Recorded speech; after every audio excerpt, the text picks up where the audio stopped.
નમસ્કાર. ભારતની વસ્તી ગણતરી 2027ના આ ખૂબ જ મોટા અને મહત્વના કામમાં આપ સૌનું સ્વાગત છે. જુઓ, આ ફક્ત એક નોકરી નથી, પણ રાષ્ટ્ર નિર્માણમાં સીધો ભાગ લેવાની એક અદ્ભુત તક છે. તમે જે માહિતી ભેગી કરશો ને એ જ આવનારા 10 વર્ષ માટે દેશના વિકાસની આખી રૂપરેખા તૈયાર કરશે. તો ચાલો, આ મોટી જવાબદારી માટે આપણે સાથે મળીને તૈયાર થઈએ. આ જે શબ્દો છે ને એ ખાલી કહેવા ખાતર નથી. આ આપણને યાદ અપાવે છે કે આપણા ખભા પર કેટલી મોટી જવાબદારી છે. તમારું સમર્પણ, તમારી ઈમાનદારી અને તમારી ચોકસાઈ, બસ આ જ 3 વસ્તુઓ આ કામને સફળ બનાવશે. તો આખી સમજૂતી દરમિયાન આપણે આ મુખ્ય મુદ્દાઓ પર વાત કરીશું. સૌથી પહેલાં આપણા કાયદાકીય હક અને ફરજો શું છે એ સમજીશું. પછી ફિલ્ડ વર્કનો જે પાયો છે, એટલે કે નકશા બનાવવા અને ઘરને નંબર કેવી રીતે આપવા એ શીખીશું. ત્યાર પછી આપણું જે ડિજિટલ હથિયાર છે HLO એપ, એને બરાબર સમજીશું. અને છેલ્લે સુપરવિઝન અને તમારા મનમાં જે સામાન્ય સવાલો થતા હોય એની પર પણ ચર્ચા કરીશું. ઓકે, તો ચાલો શરૂઆત કરીએ. કોઈ પણ કામ શરૂ કરીએ ને એ પહેલાં એનો કાયદાકીય આધાર શું છે એ જાણવું બહુ જ જરૂરી છે. આ ભાગમાં આપણે વસ્તી ગણતરીનો કાયદો 1948 અને એના નિયમો 1990 પર વાત કરીશું.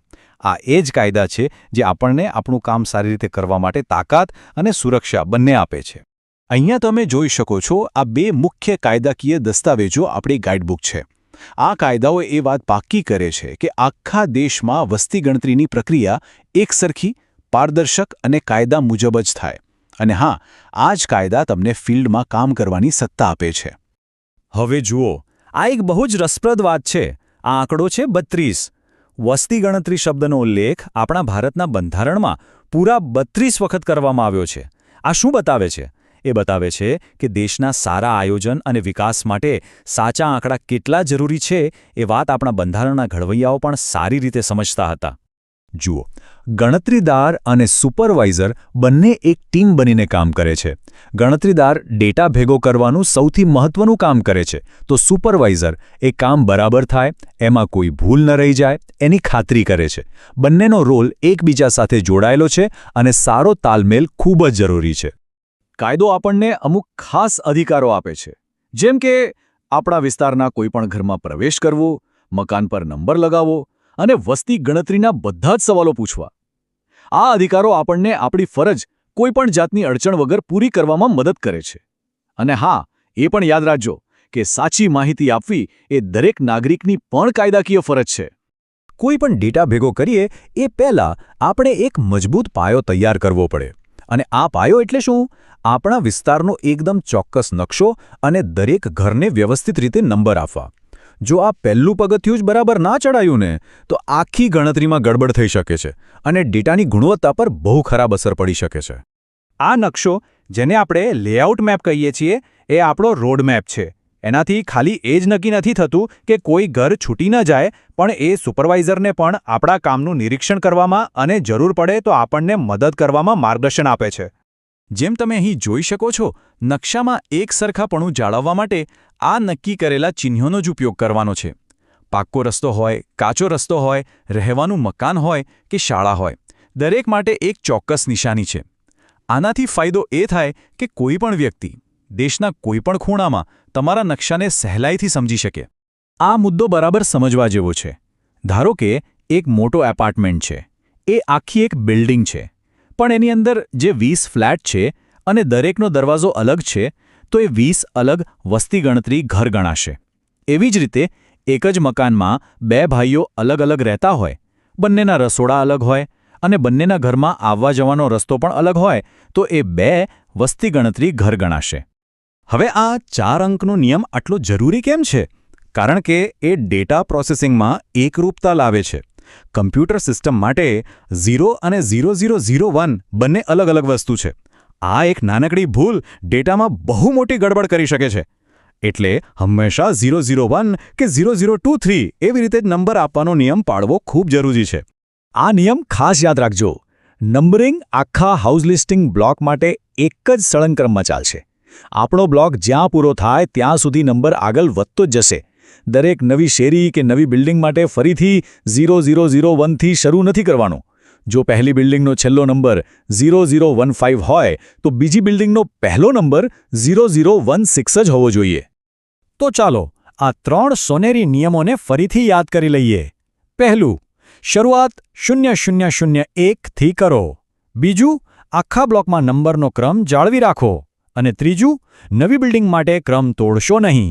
બસ આટલું યાદ રાખશો તો નંબરિંગમાં ક્યારેય કોઈ ભૂલ નહીં થાય. તો હવે આપણે કાગળ અને પેનની દુનિયામાંથી આગળ વધીને ટેકનોલોજીની દુનિયામાં જઈએ. HLO મોબાઈલ એપ એ આપણું સૌથી શક્તિશાળી સાધન છે. એનાથી આપણું કામ ઝડપી, સરળ અને એકદમ ચોક્કસ બનશે. લેઆઉટ મેપ બનાવવાથી લઈને આખી પ્રશ્નાવલી ભરવા સુધી આ એપ આપણને દરેક પગલે મદદ કરશે. એક વાત યાદ રાખજો, તમારું યુઝર આઈડી અને પાસવર્ડ ગુપ્ત છે. એને કોઈની પણ સાથે શેર ના કરતા.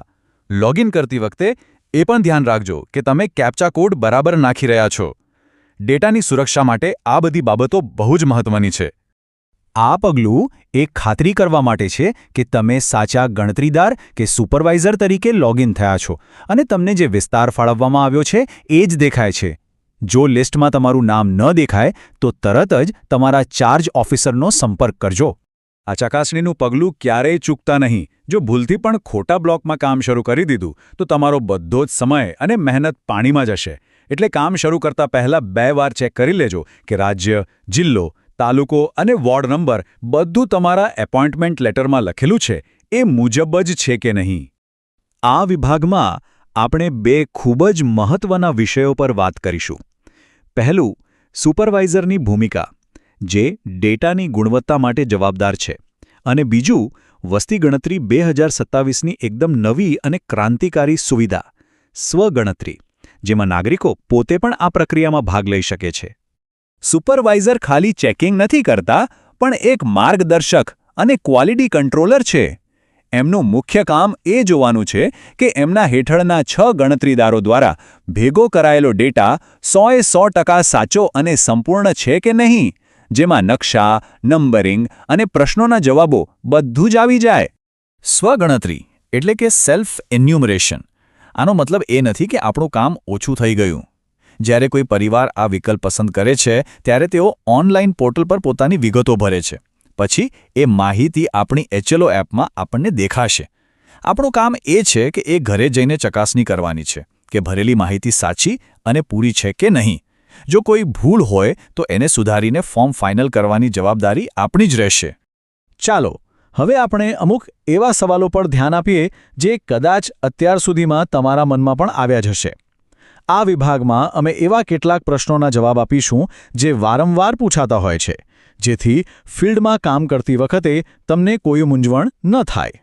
આ સવાલનો જવાબ જાણવો આપણા બધા માટે ખૂબ જ જરૂરી છે, કારણ કે જ્યારે કોઈ નાગરિક આપણને પૂછે કે તમને આ બધી માહિતી માંગવાનો શું અધિકાર છે, ત્યારે આપણે પૂરા આત્મવિશ્વાસ સાથે તેમને કાયદાકીય આધાર વિશે જણાવી શકીએ.